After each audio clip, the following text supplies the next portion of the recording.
ఎంపురాన్ మూవీపై వివాదం నెలకొన్న సమయంలో మరో కీలక పరిణామం జరిగింది.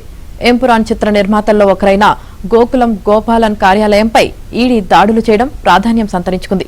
అసలు ఎంపురాన్ మూవీ వివాదమేంటి? బీజేపీ నేతలు ఎందుకు అభ్యంతరాలు వ్యక్తం చేస్తున్నారు?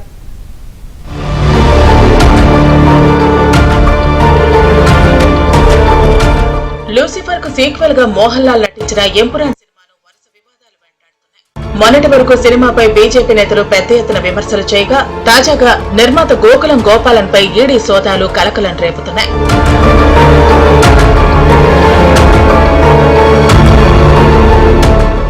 సినిమాలో హిందూ మతాన్ని కించపరిచే సన్నివేశాలు ఉన్నాయంటూ బీజేపీ నేతలు విమర్శిస్తున్నారు.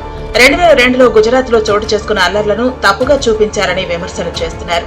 అలాగే విలన్ పేరును భజరంగిగా పెట్టడానికి కూడా తప్పు పడుతున్నారు. దీంతో ఎంపురాన్ నుంచి వివాదాస్పద సన్నివేశాలను తొలగించారు. ఈ వివాదం కొనసాగుతుండగానే ఈడీ అధికారులు చిత్ర నిర్మాతల్లో ఒకరైన గోకులం గోపాలన్ కార్యాలయంపై దాడులు చేయడం తీవ్ర చర్చకు దారితీసింది. చెన్నై, కొచ్చిలోని గోకులం చిట్స్ తో పాటు గోపాలన్ కు సంబంధించిన ఆసుపత్రులు, మీడియా, లాజిస్టిక్స్ కంపెనీల్లో ఈడీ అధికారులు సోదాలు నిర్వహించారు. 1000 కోట్ల విదేశీ మార్గద్రవ్య ఉల్లంఘన కేసుకు సంబంధించి ఈ సోదాలు జరిగినట్లు తెలుస్తోంది.